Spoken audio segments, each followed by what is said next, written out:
Alors aujourd'hui, nous allons voir Saint Joseph et la paternité spirituelle. Saint Joseph reçoit sa paternité de Dieu. Il peut être le modèle pour toute forme de paternité aujourd'hui.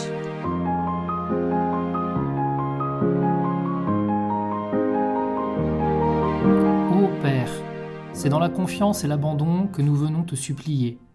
Fais qu'autour des autels eucharistiques se lèvent des âmes généreuses qui sachent répondre à ton appel en devenant prêtres, consacrés, religieux et religieuses. Ô Jésus, pasteur de nos âmes, ton cœur brûle du désir de te donner à travers les âmes consacrées et sacerdotales.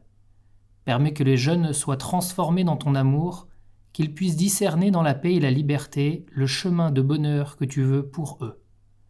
Cœur du Christ grand prêtre, nous avons confiance en toi.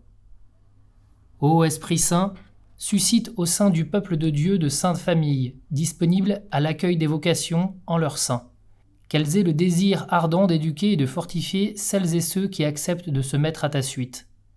Envoie ton esprit de discernement et de force pour que ton Église se renouvelle et trouve les moyens d'éveiller et d'accompagner les vocations.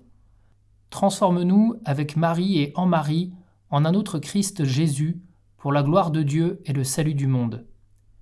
Ô Sainte Vierge Marie, aide-nous à contempler auprès de toi le sacerdoce de ton Fils et de tes fils.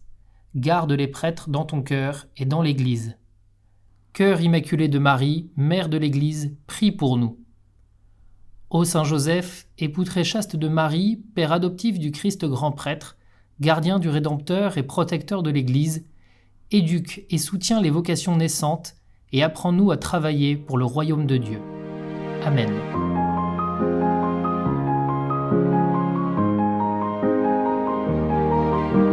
Alors aujourd'hui, nous allons voir Saint Joseph et la paternité spirituelle. Saint Joseph reçoit sa paternité de Dieu. Il peut être le modèle pour toute forme de paternité aujourd'hui. Alors, plutôt que vous faire un petit discours, le mieux c'est d'aller auprès de celui qui a un rôle paternel sur notre Église, c'est-à-dire le pape François, qui, dans la dernière exhortation apostolique sur Saint Joseph, a écrit de très beaux passages sur ce thème. Je le cite. Saint Joseph est père dans l'accueil. En ce monde où la violence psychologique, verbale et physique envers la femme est patente, Joseph se présente comme une figure d'homme respectueux, délicat, qui, sans même avoir l'information complète, opte pour la renommée, la dignité et la vie de Marie. Et, dans son doute sur la meilleure façon de procéder, Dieu l'aide à choisir en éclairant son jugement. Bien des fois, les événements dont nous ne comprenons pas la signification surviennent dans notre vie. Notre première réaction est très souvent celle de la déception ou de la révolte. Joseph laisse de côté ses raisonnements pour faire place à ce qui arrive. Et aussi mystérieux que cela puisse paraître, à ses yeux, il accueille, en assume la responsabilité et se réconcilie avec sa propre histoire. Si nous ne nous réconcilions pas avec notre histoire, nous ne réussirons pas à faire le pas suivant, parce que nous restons toujours otages de nos attentes et des déceptions qui en découlent. Dans l'accompagnement spirituel, dans la paternité spirituelle, comme dans toute paternité, l'accueil est fondamental. Nous avons à recevoir les grâces, les lumières de Dieu. Saint Joseph s'est laissé enseigner. Il a reçu ce qui lui arrivait dans la foi. Il a peu à peu aidé le jeune Jésus, comme le dit encore le pape François. La vie spirituelle que Joseph nous montre n'est pas un chemin qui explique, mais un chemin qui accueille. C'est seulement à partir de cet accueil, de cette réconciliation, qu'on peut aussi entrevoir une histoire plus grande, un sens plus profond. Semblent résonner les ardentes paroles de Job, qui, à l'invitation de sa femme à se révolter pour tout le mal qui lui arrive, répond « Si nous accueillons le bonheur comme venant de Dieu, comment ne pas accueillir de même le malheur ?» Joseph n'est pas un homme passivement résigné. Il est fortement et courageusement engagé. Ce que Dieu a dit à Saint Joseph, « Joseph, fils de David, ne crains pas ». Il semble le répéter à nous aussi. « N'ayez pas peur ». Il faut laisser de côté la colère, la déception, et faire place, sans aucune résignation mondaine, mais avec une force pleine d'espérance, à ce que nous n'avons pas choisi et qui pourtant existe. Accueillir ainsi la vie nous introduit à un sens caché. La vie de chacun peut repartir miraculeusement si nous trouvons le courage de vivre selon ce que nous indique l'Évangile. Le réalisme chrétien, qui ne rejette rien de ce qui existe, revient encore une fois. La réalité, dans sa mystérieuse irréductibilité et complexité, est porteuse d'un sens d'existence avec ses lumières et ses ombres. Ce qui fait dire à l'apôtre Paul « Nous savons qu'avec ceux qui l'aiment, Dieu collabore en tout pour notre bien. » Loin de nous, alors, de penser que croire signifie trouver la solution consolatrice facile. La foi que nous enseignait le Christ est au contraire celle que nous voyons en Saint Joseph, qui ne cherche pas des raccourcis, mais qui affronte, les yeux ouverts, ce qui lui arrive en assumant personnellement la responsabilité. Dans un deuxième point, le pape François, toujours, développe le thème du Père, Saint Joseph, Père dans l'ombre. L'écrivain polonais Jan Dabraszynski, dans son livre « L'ombre du Père », a raconté la vie de Saint Joseph sous forme d'un roman, avec l'image suggestive de l'ombre. Il définit la figure de Saint Joseph qui est pour Jésus l'ombre de la terre, l'ombre terrestre du Père céleste. Il le garde, il le protège, ne se détache jamais de lui pour suivre ses pas. Pensons à ce que Moïse rappelle à Israël. « Tu l'as vu aussi au désert, le Seigneur ton Dieu te soutenait comme un homme soutenait son fils. » C'est ainsi que Joseph a exercé la paternité durant toute sa vie. On ne naît pas père, on le devient. On ne le devient pas seulement parce qu'on met au monde un enfant, mais parce qu'on prend soin de lui de manière responsable. Toutes les fois que quelqu'un assume la responsabilité de la vie d'un autre, dans un certain sens, il exerce une paternité à son égard. Dans la société de notre temps, les enfants semblent souvent être orphelins de père. Même l'Église d'aujourd'hui a besoin de père. L'avertissement de saint Paul aux Corinthiens est toujours actuel. Auriez-vous des milliers de pédagogues dans le Christ, vous n'avez pas plusieurs pères, dit saint Paul aux Corinthiens. Chaque prêtre ou évêque devrait pouvoir dire avec l'apôtre « C'est moi qui par l'Évangile vous ai engendré dans le Christ Jésus ». Et aux Galates, il dit « Mes petits enfants, vous que j'enfante à nouveau dans la douleur, jusqu'à ce que le Christ soit formé en vous ». Être père signifie introduire l'enfant à l'expérience de la vie, à la réalité. Ne pas le retenir, ne pas l'emprisonner, ne pas le posséder, mais le rendre capable de choix, de liberté et de départ. C'est peut-être pourquoi, à côté du nom de père, la tradition qualifie saint Joseph de très chaste. Ce n'est pas une indication simplement affective, mais c'est la synthèse d'une attitude qui exprime le contraire de la possession. La chasteté est le fait de se libérer de la possession dans tous les domaines de la vie. C'est seulement quand un amour est chaste qu'il est vraiment amour. L'amour qui veut posséder devient toujours à la fin dangereux. Il emprisonne, étouffe et au final rend malheureux. Dieu lui-même a aimé l'homme d'un amour chaste, en le laissant libre, même de se tromper et de se retourner contre lui. La logique de l'amour est toujours une logique de liberté. Et Joseph a su aimer de manière extraordinairement libre et chaste. Il ne s'est jamais mis au centre. Il a su se décentrer, mettre au centre de sa vie Marie et Jésus. Le bonheur de Joseph n'est pas dans la logique du sacrifice de soi, mais du don de soi, ce qui est différent. On ne perçoit jamais en cet homme de la frustration, mais seulement de la confiance. Son silence persistant ne contient pas de plainte, mais toujours des gestes concrets de confiance. Le monde a besoin de pères.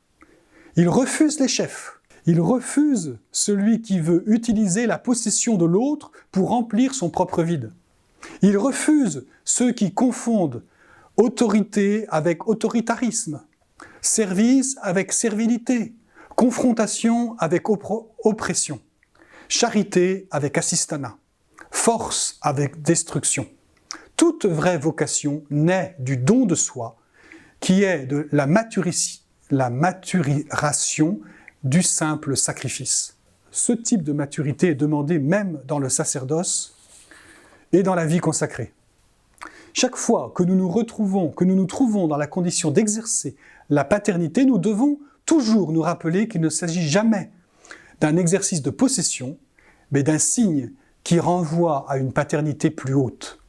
Ainsi donc, Saint Joseph est donc un père qui est bien présent auprès de son fils, mais un père, tout en étant bien présent auprès de son fils, qui ne fuit pas sa responsabilité, qui renvoie à plus grand que lui. Un père qui renvoie au Père du ciel, source de toute paternité. Ainsi donc, les pères de famille sont invités à vivre dans cette même attitude. Qu'ils sachent que le rôle important dans l'éclosion des vocations, en étant le reflet du Père céleste. Il faut préparer son fils, sa fille, ses enfants au plan de Dieu. Toi, père de famille, parle de la beauté du plan de salut. Dieu n'abandonne pas son peuple, il est fidèle à son Église et au monde. Il veut sauver du péché, il a besoin de missionnaires, d'âmes qui donnent leur vie à la suite du Christ pour témoigner le salut. Il faut en être les témoins. Comme Joseph l'a sans doute fait au jeune Jésus, lui rappelant les événements de l'Annonciation, de Bethléem, de l'assistance de Dieu, qu'il a reçu durant toute sa vie. De la même manière, un père de famille doit rappeler à son enfant la grâce du baptême, du plan de salut sur le couple qui naissant, sur la famille, et méditer cet appel de Dieu qui fait croître, Dieu toujours présent, discret mais présent, ce Père du ciel toujours présent. Et puis aussi doit rappeler l'appel à la sainteté qui découle de la vocation baptismale.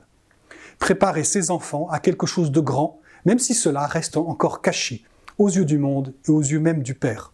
Présenter, cher père de famille en particulier, à l'école de Saint-Louis-Martin, pour la petite Thérèse qui a été un modèle, de Monsieur Wojtyla, pour le futur Saint Jean-Paul II qui a été lui aussi un modèle pour le Saint-Pape, eh bien, éduquons les enfants à la prière, montrons-leur la paternité de Dieu, présentons aussi par un amour particulier de l'Eucharistie celui qui nous donne tout, qui est le Père du ciel, qui nous donne tout, présent particulièrement dans l'Eucharistie. Et puis, recherchons la sainteté pour nous-mêmes, que chaque Père recherche la sainteté pour lui-même, parce que c'est ainsi qu'il montre le chemin vers le Père du ciel. Et surtout, que chaque famille, que chaque père ne se décourage pas devant les échecs, ne se considère jamais indigne, ne capitule pas, Dieu l'a choisi, qu'il ne démissionne pas, qu'il ait confiance avant tout en Dieu, avant d'avoir confiance en lui-même. Prions donc Saint Joseph pour être des pères à l'image du Père du ciel.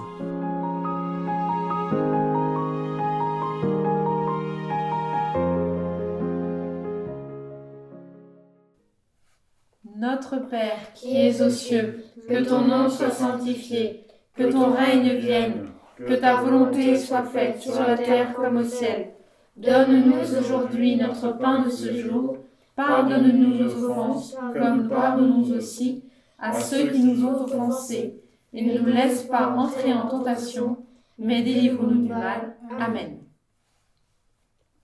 Je vous salue, Joseph, vous que la grâce divine a comblé. Le Sauveur a reposé entre vos bras et grandi sous vos yeux. Vous êtes bénie entre tous les hommes, et Jésus, l'enfant divin de votre virginale épouse, est béni. Saint Joseph, donné pour Père au Fils de Dieu, priez pour nous dans nos soucis de famille, de santé et de travail, jusqu'à nos derniers jours, et daignez nous secourir à l'heure de notre mort. Amen. Je vous salue, Joseph, vous que la grâce divine a comblé. Le Sauveur a reposé entre vos bras et grandi sous vos yeux. Vous êtes béni entre tous les hommes, et Jésus, l'enfant divin de votre virginale épouse, est béni. Saint Joseph, donné pour Père au Fils de Dieu, priez pour nous dans nos soucis de famille, de santé et de travail, jusqu'à nos derniers jours, et daignez nous secourir à l'heure de notre mort. Amen. Je vous salue, Joseph, vous que la grâce divine a comblé, le Sauveur a reposé entre vos bras et grandi sous vos yeux. Vous êtes bénie entre tous les hommes, et Jésus, l'enfant divin de votre virginale épouse, est béni. Saint Joseph, donné pour Père au Fils de Dieu, priez pour nous dans nos soucis de famille, de santé et de travail, jusqu'à nos derniers jours, et daignez nous secourir à l'heure de notre mort. Amen. Je vous salue Joseph, vous que la grâce divine a comblé. Le Sauveur a reposé entre vos bras et grandi sous vos yeux. Vous êtes bénie entre tous les hommes, et Jésus, l'enfant divin de votre virginale épouse, est béni. Saint Joseph, donné pour Père au Fils de Dieu, priez pour nous dans nos soucis de famille, de santé et de travail, jusqu'à nos derniers jours, et daignez nous secourir à l'heure de notre mort. Amen. Je vous salue Joseph, vous que la grâce divine a comblé, le Sauveur a reposé entre vos bras et grandi sous vos yeux. Vous êtes bénie entre tous les hommes, et Jésus, l'enfant divin de votre virginale épouse, est béni. Saint Joseph, donné pour Père au Fils de Dieu, priez pour nous dans nos soucis de famille, de santé et de travail, jusqu'à nos derniers jours, et daignez nous secourir à l'heure de notre mort. Amen. Je vous salue Joseph, vous que la grâce divine a comblé. Le Sauveur a reposé entre vos bras et grandi sous vos yeux. Vous êtes bénie entre tous les hommes, et Jésus, l'enfant divin de votre virginale épouse, est béni. Saint Joseph, donné pour Père au Fils de Dieu, priez pour nous dans nos soucis de famille, de santé et de travail, jusqu'à nos derniers jours, et daignez nous secourir à l'heure de notre mort. Amen. Je vous salue Joseph, vous que la grâce divine a comblé. Le Sauveur a reposé entre vos bras et grandi sous vos yeux. Vous êtes bénie entre tous les hommes, et Jésus, l'enfant divin de votre virginale épouse, est béni. Saint Joseph, donné pour Père au Fils de Dieu, priez pour nous dans nos soucis de famille, de santé et de travail, jusqu'à nos derniers jours, et daignez nous secourir à l'heure de notre mort. Amen. Je vous salue Joseph, vous que la grâce divine a comblé. Le Sauveur a reposé entre vos bras et grandi sous vos yeux. Vous êtes bénie entre tous les hommes, et Jésus, l'enfant divin de votre virginale épouse, est béni. Saint Joseph, donné pour Père au Fils de Dieu, priez pour nous dans nos soucis de famille, de santé et de travail, jusqu'à nos derniers jours, et daignez nous secourir à l'heure de notre mort. Amen. Je vous salue Joseph, vous que la grâce divine a comblé. Le Sauveur a reposé entre vos bras et grandi sous vos yeux. Vous êtes bénie entre tous les hommes, et Jésus, l'enfant divin de votre virginale épouse, est béni. Saint Joseph, donné pour Père au Fils de Dieu, priez pour nous dans nos soucis de famille, de santé et de travail, jusqu'à nos derniers jours, et daignez nous secourir à l'heure de notre mort. Amen. Je vous salue Joseph, vous que la grâce divine a comblé. Le Sauveur a reposé entre vos bras et grandi sous vos yeux. Vous êtes bénie entre tous les hommes, et Jésus, l'enfant divin de votre virginale épouse, est béni.